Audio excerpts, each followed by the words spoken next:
No nii, head inimesed, täna on siis 24. kell on 9.38, mis tähendab seda, et 22 minuti pärast sõidan välja ja siis panemegi minema. Proovime siin Norilski välja jõuda ja vaatame, mis saab. Ja loomulikult on kaamera kaasas, loomulikult tuleb jälle sari sellest, mida siis näeb NTV2 ja siis Motorsis ka. Ja nüüd ongi nii palju teha, et koguneme siin vaikselt, üks auto on veel puudu ja siis paneme leekima.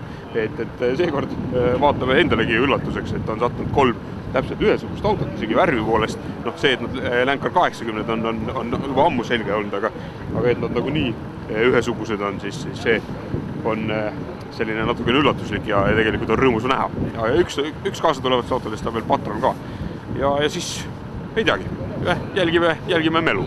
Kamp on meil koos, autod on koos, üks auto veel ulgub linna peal mingit viimast varu osaajast, aga vaim on kõva ja eesmärgid on tohutult püstitatud. Kui me need täita ka suudame, siis on jälle hea ja ilus olla.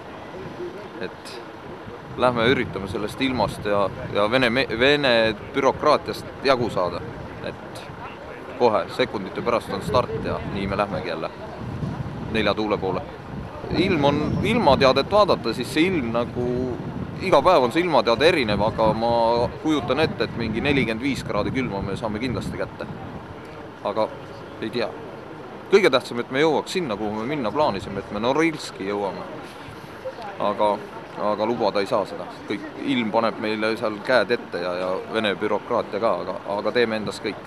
Tunnen ärev. Esimest korda lähen seal reisile, et varem on saanud vaadata internetist ja telekapildist, kus poisid käivad ja mis nad teevad ja see võrdsab ise minna. No vaata, ei tea. Lapsed küll täpselt ei tea veel, kuhu ma lähen, et kaardi peal näitavad, kuhu ma lähen ja ega nad ei tea, kauaks ma lähen. Eks näha, kuidas see reis välja kukub. Aga kindlasti ootus on suur ja loodaks näha kohta, mida pole veel siiamaani näinud. Ja vaadata ümbrust ja inimesi ja kõike, mis selle kaasneb. Panen ennast proovile, autot proovile. Vaatame, kuidas seltskond on, kõik asjad. Ootused on kõrged ja suured sellest reisist. Jälle Väitsiga Venemaale. Väitsiga alati Venemaale. Nii peabki olema. Ait küll. Selle reisiga on meil natukene kaos.